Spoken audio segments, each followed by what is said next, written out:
आज हम लोग आपकी कक्षा 11 में अध्याय 2 में विनय शीर्षक से कुछ पद हैं जिनकी रचना कवि सूरदास जी ने की है। आज हम लोग इसके पहले पद्यांश की व्याख्या सीखेंगे।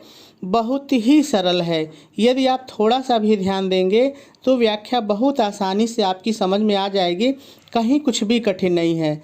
सबसे पहले हम लोग इस पद्यांश में जितने भी शब्द आए हैं उन सभी शब्दों पर एक नज़र डाल लेते हैं और यदि कोई कठिन शब्द आया हो तो उसका सरल अर्थ जान लेते हैं, फिर व्याख्या करते हैं।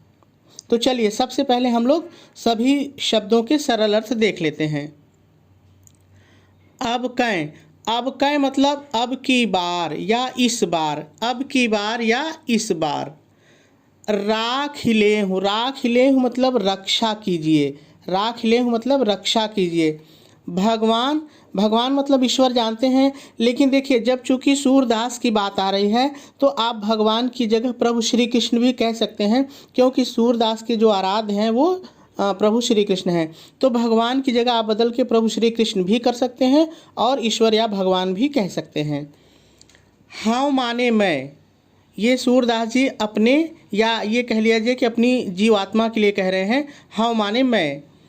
अनाथ का मतलब होता है जिसके आगे पीछे कोई ना हो, ठीक है, लेकिन ये सरल है। हम लोग व्याख्या में अगर ऐसे ही बैठेगा तो हम लोग ऐसे ही ले लेंगे। बैठे हो मतलब बैठा हुआ हूँ, बैठे हो मतलब बैठा हुआ हूँ। द्रुम माने होता है पेड़ वृक्ष, डरिया मतलब डाल, ठीक है, लेकिन जब दोनों को हम लोग एक साथ बोलेंगे तो इसका एक नया अर्थ निकल के आएगा। सांसारिक वृक्ष की डाल पर या सांसारिक वृक्ष रूपी डाल पर, ठीक है। पारधि माने होता है बहेलिया या शिकारी, बहेलिया या शिकारी, जैसा वाक्य में आप चाहे ले सकते हैं। साधे मतलब साधे हुए है या लगाए हुए है। बाण मतलब बाण, आप समझ रहे हैं जो तीर होता है बाण, तो साधे बाण मतलब बाण साधे हुए भी आप कह सकते हैं, निशाना लगाए हुए है। ताकय मतलब उसके यानी उस शिकारी या बहेलिया। डर से सरल है, डर से मतलब डर से। भाजियो मतलब भागना। चाहत मतलब चाहता हूँ। ऊपर सरल है, ऐसे ही रहेगा ऊपर। ढुकियो मतलब ढुका हुआ है या झुका हुआ है या मेडरा रहा है या उड़ रहा है, कुछ भी एक ले सकते हैं। व्याख्या में कुछ चीज़ें हम तोड़ मरोड़ सकते हैं, कोई दिक्कत नहीं है।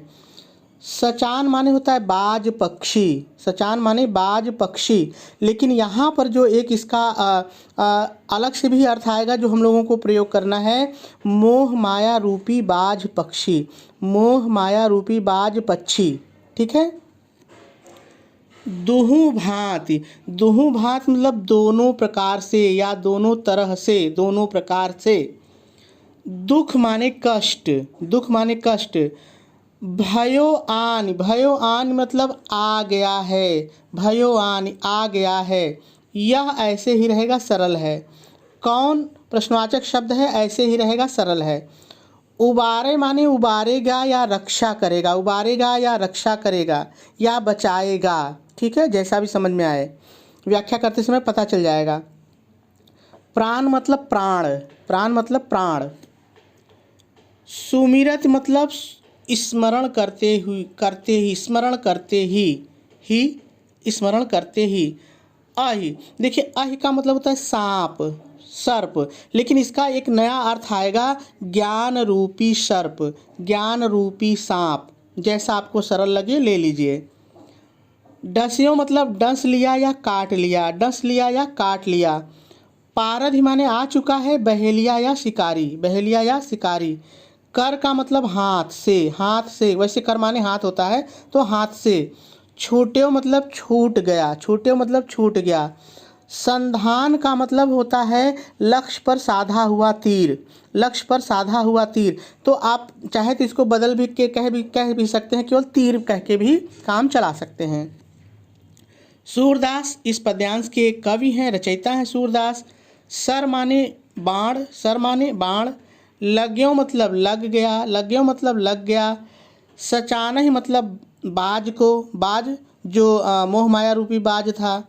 जय जय जय जय सरल है, जय जयकार हो, जय जय। कृपा निधान, कृपा निधान ये प्रभु श्री कृष्ण के लिए आया है, तो ऐसे भी आप बोल सकते हैं कृपा निधान भी, ठीक है। तो हम लोगों ने सभी शब्दों को देख लिया और उसका सरल अर्थ भी जान लिया। अब हम लोग को व्याख्या करनी है, लेकिन व्याख्या से पहले थोड़ा सा हम लोग संदर्भ की बात कर लें, प्रसंग की बात कर लें, फिर व्याख्या करते हैं। तो सबसे पहले हम लोग संदर्भ की बात करते हैं। आप संदर्भ हेडिंग डालेंगे, डैश डालेंगे और डैश डाल करके लिखेंगे प्रस्तुत पद्यांश हमारी पाठ्य पुस्तक हिंदी में संकलित विनय शीर्षक से उद्धृत है। पूर्ण विराम लगाएंगे और आगे लिखेंगे इसके रचयिता महाकवि सूरदास जी हैं और आपका संदर्भ पूरा हो जाएगा। चलिए अब प्रसंग की बात करते हैं।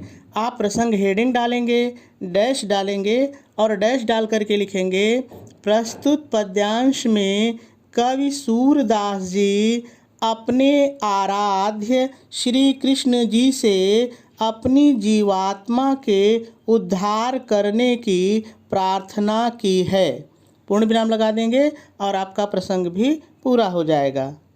चलिए अब व्याख्या की बात करते हैं। मैं आपको व्याख्या बताऊं, इसके पहले थोड़ा सा समझ लीजिए कि इस पद्यांश में कहानी क्या है, क्योंकि ये पद्यांश एक कहानी की तरह है, ठीक है। एक बार सुने रहेंगे तो व्याख्या बहुत आसानी से आपको समझ में आ जाएगी। तो देखिए होता क्या है कि एक पक्षी जो है वो पेड़ की डाल पर बैठा हुआ है। पक्षी के रूप में आप चाहे जिसे कोई भी पक्षी समझ लीजिए। तो वो पक्षी पेड़ की डाल पर बैठा हुआ है और नीचे जो है एक शिकारी उस पर तीर से निशाना लगाए हुए है। तो वो पक्षी जब देखता है कि शिकारी उस पर निशाना लगाए हुए है तो उड़ के वो भागना चाहता है, लेकिन जब उसकी निगाह ऊपर जाती है तो वो देखता है कि एक बाज पक्षी जो है उसको खाने के लिए उसके ऊपर उड़ रहा है। तो जो पक्षी है, जो कबूतर है, वो सोचता है कि अब तो दोनों तरफ से मेरे ऊपर विपदा आ गई है, दुख आ गया। यदि मैं नहीं उड़ता हूँ तो ये बहेलिया मार डालेगा और उड़ता हूँ तो बाज पक्षी मुझे खा जाएगा, तो करूँ क्या। ऐसे में वो उसको कुछ भी समझ में नहीं आता है और वह प्रभु का स्मरण करता है, भगवान का स्मरण करता है। और जैसे ही वह भगवान का स्मरण करता है उस तो होता क्या है कि जहाँ बहेलिया खड़ा रहता है शिकारी, वहाँ पर एक बिल होती है और उस बिल में एक सांप रहता है। सांप निकलता है और उस बहेलिया के पैर में काट लेता है और वो दर्द से जो है छटपटा जाता है और उसका जो धनुष से तीर जो निशाना लगाए होता है वो छूट जाता है, निशाना चूक जाता है और ऊपर जाके उस बाज पक्षी को लग जाता है जो उड़ रहा होता है। तो सांप के काटने से वो बहेलिया मर जाता है और उसका निशाना चूक जाने से वो तीर जब बाज पक्षी को लगता है तो बाज पक्षी भी मर जाता है और ज़मीन पर गिर जाता है। इस तरह से दोनों मर जाते हैं और उस पक्षी के प्राणों की रक्षा हो जाती है। यही इस पद्यांश में है और इसी को हमको समझना है, ठीक है। चलिए अब व्याख्या को लिखते हैं।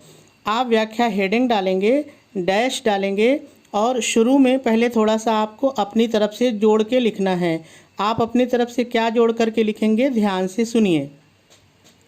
प्रस्तुत पद्यांश में महाकवि सूरदास जी अपने आराध्य प्रभु श्री कृष्ण जी से अपनी जीवात्मा रूपी पक्षी के उद्धार करने की प्रार्थना करते हुए कहते हैं। अब आ जाइए पद्यांश पर। कहते हैं, हे प्रभु श्री कृष्ण, अब की बार मेरी रक्षा कीजिए। मैं अनाथ इस संसार रूपी वृक्ष की डाल पर बैठा हुआ हूँ और मेरे ऊपर, अपने जोड़ लीजिए, और मेरे ऊपर मोह माया रूपी शिकारी बाण से निशाना साधे हुए है। पूर्ण विराम लगाएंगे और आगे लिखेंगे उसके डर से मैं भागना चाहता हूँ, किंतु मेरे, अपने जोड़े, किंतु मेरे ऊपर विषय वासना और अहंकार रूपी, इतना आपने जोड़िए, विषय वासना और अहंकार रूपी बाज पक्षी झपटने के लिए उड़ रहा है। झपटने के लिए उड़ रहा है। पूर्ण विराम लगाएंगे और आगे लिखेंगे हे प्रभु, इतना आपने जोड़िए, हे प्रभु दोनों प्रकार से यह दुख आ गया है। अब मेरे, इतना आपने जोड़े, अब मेरे प्राणों की रक्षा कौन करे। प्रश्नवाचक चिन्ह लगाएंगे और आगे लिखेंगे इस प्रकार से प्रभु का, इतना आपने जोड़िए, इस प्रकार से प्रभु का स्मरण करते ही ज्ञान रूपी सर्प ने मोह माया रूपी शिकारी को काट लिया और उसके, अपने जोड़िए, और उसके हाथ से बाण छूट गया। सूरदास जी कहते हैं शिकारी के हाथ से छूटा हुआ, आपने जोड़िए, शिकारी के हाथ से छूटा हुआ बाण विषय वासना और अहंकार रूपी बाज पक्षी को लग गया और उसकी मृत्यु हो गई। आपने जोड़ना है और इस प्रकार से मेरे प्राणों की रक्षा हो गई। ऐसे कृपा निधान प्रभु की जिन्होंने मुझे मोह माया विषय वासना और अहंकार से मेरी रक्षा की है, उनकी जय जयकार हो। ठीक है, अब इसी चीज़ को सुन करके जैसे जैसे मैंने बोला है आप लिख देंगे और आपकी व्याख्या पूरी हो जाएगी। चलिए अब काव्य सौंदर्य देख लेते हैं। देखिए, यदि रस की बात करें तो इसमें शांत और भक्ति रस है। तो देखिए, जहाँ भी ईश्वर की प्रार्थना हो, ईश्वर की वंदना हो, वहाँ पे शांत रस होता ही है। ठीक है, यदि छंद की बात करें तो गेय पद है। गेय पद का मतलब होता है ऐसा पद, ऐसा पद्यांश जिसको आप सुर में गा सकते हैं, गाने की तरह गा सकते हैं। ठीक है, लेकिन परीक्षा में तो गाने के लिए आता नहीं है, इसलिए मैं आपको गा के नहीं सुनाता हूँ। और दूसरी बात यह है कि मुझे गाने नहीं आता है। ठीक है, तो जो चीज़ें आपके काम की हैं मैं उतना आपको बता देता हूँ। यदि अलंकार की बात करें तो देखिए, इसमें अनियुक्ति अलंकार है, इस पद्यांश में अनुप्रास है, रूपकातिशयोक्त, देखिए जहाँ पे रूपक होता है और रूपक में भी बातों को बहुत बढ़ा चढ़ा के कहा जाता है तो रूपकातिशयोक्त होता है, और पुनरुक्ति प्रकाश। ये 4 अलंकार हैं। कैसे हैं उसको हम लोग देख लेते हैं। देखिए, यदि अन्योक्त की बात करें तो अन्योक्ति अलंकार वहाँ पे होता है जहाँ पर किसी एक वस्तु के माध्यम से दूसरी वस्तु की बात की जाए। तो देखिए, यहाँ पर कहीं भी जीवात्मा शब्द नहीं आया है, पक्षी की बात आई है, लेकिन यहाँ पर पक्षी के माध्यम से जो सूरदास जी हैं वो जीवात्मा की बात कर रहे हैं, इसलिए यहाँ पे अन्योक्ति अलंकार है। ठीक है, और यदि यहाँ पर आप ध्यान दीजिए, सूरदास सर में स की पुनरावृत्ति है। देखिए, स की पुनरावृत्ति है, तो जहाँ एक ही वर्ण एक से अधिक बार आता है वहाँ पे अनुप्रास अलंकार होता है, तो यहाँ पे अनुप्रास अलंकार है। ठीक है, और देखिए यहाँ पे जय जय, तो जब एक ही शब्द एक से अधिक बार आए और उसका अर्थ एक ही हो तो वहाँ पर जो है पुनरुक्ति प्रकाश अलंकार होता है। ठीक है, और यदि रूपक की बात करें तो मोह माया रूपी बहेलिया और विषय वासना अहंकार रूपी बाज, तो कई जगह यहाँ पे रूपक अलंकार भी हमको दिखाई देता है। ठीक है, चलिए आगे देखते हैं। यदि भाषा की बात करें तो इनकी भाषा ब्रज है और साहित्यिक ब्रज है। ठीक है, शैली की बात करें तो मुक्तक है। देखिए, मुक्तक शैली वो शैली होती है जिसमें प्रत्येक पद्यांश अपना अलग अर्थ रखता है। ऐसा नहीं है कि पहले पद का जो अर्थ है उस पर दूसरे वाले का पद अर्थ आधारित हो, नहीं, सबका अलग अलग अर्थ होता है। जहाँ पर वहाँ पे मुक्तक छंद होता है, शैली मुक्तक होती है। ठीक है, यदि गुण की बात करें तो प्रसाद गुण है। देखिए, प्रसाद गुण वहाँ पे होता है जहाँ पर किसी पद्यांश के अर्थ को आप बहुत आसानी से समझ लेते हैं, जहाँ पे किसी भी पद्यांश के अर्थ को समझने में आपको कोई दिक्कत न हो, वहाँ पे प्रसाद गुण होता है। तो इसका ये जो पद है, पद्यांश है, बहुत ही सरल है, कहीं कोई दिक्कत नहीं है, तो प्रसाद गुण है। शब्द शक्ति की बात करें तो लक्षणा और व्यंजना है। ठीक है, चलिए अब हम लोग देखते हैं कि इस पद्यांश से परीक्षा में प्रश्न कैसे पूछे जा सकते हैं। तो देखिए यहाँ पर मैंने 6 प्रश्न लिया है। आपकी परीक्षा में 5 ही प्रश्न पूछा जाता है, पहली बात। और दूसरी बात, मैंने जो ये 6 प्रश्न लिए हैं ये पूछे जाएँ ज़रूरी नहीं है, इस पे कई प्रश्न बन सकते हैं, तो वो अलग प्रश्न भी पूछे जा सकते हैं। मैं सिर्फ आपको एक तरीका बता रहा हूँ। चलिए सबसे पहले हम लोग पढ़ते हैं कि प्रश्न परीक्षा में आता कैसे है। तो देखिए पढ़ लीजिए, उपर्युक्त पद्यांश को पढ़कर दिए गए प्रश्नों के उत्तर दीजिए। तो चलिए हम लोग प्रश्न पढ़ते हैं और उत्तर भी देते हैं। पहला प्रश्न है, प्रस्तुत पद्यांश का शीर्षक और उसके रचयिता का नाम लिखिए। बहुत ही सरल है।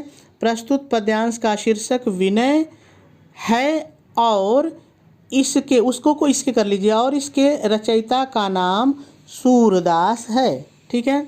अगला प्रश्न है, जीवात्मा रूपी पक्षी पर कौन निशाना लगा रखा है और कौन उसके ऊपर झपटने के लिए उड़ रहा है।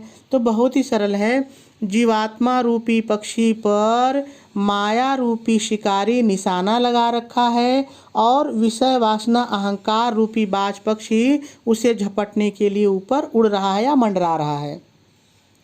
अगला प्रश्न है, रेखांकित अंश की व्याख्या कीजिए। तो जहाँ भी परीक्षा में अंडरलाइन रहे उसकी व्याख्या आपको करनी है, लेकिन थोड़ा सा ध्यान ये दीजिएगा, जब मैं पूरे पद्यांश की व्याख्या आपको बता रहा था तो मैंने शुरू में लिखा प्रस्तुत पद्यांश में, ठीक है। लेकिन जब आप किसी लाइन की व्याख्या करते हैं तो वहाँ पे पद्यांश नहीं लिखेंगे, बल्कि लिखेंगे प्रस्तुत पंक्ति की या प्रस्तुत अंश की या प्रस्तुत अंश में। ठीक है। अगला प्रश्न है, प्रस्तुत पद्यांश में कौन सा अलंकार है। तो मैंने बताया कौन सा अलंकार है, वहाँ से आप फिर से देख लीजिए। पद्यांश के आधार पर बताइए कि जीवात्मा रूपी पक्षी को भगवान ने किन दुखों से बचा लिया। तो पद्यांश के आधार पर जीवात्मा रूपी पक्षी को भगवान ने मोह माया अहंकार और विषय वासना रूपी दुखों से बचा लिया। उपर्युक्त पद्यांश का प्रसंग लिखिए। तो मैंने प्रसंग संदर्भ दोनों बताया है, आप लिख लीजिएगा। ठीक है। मेरे ख्याल से बात आपको समझ में आ गई हो।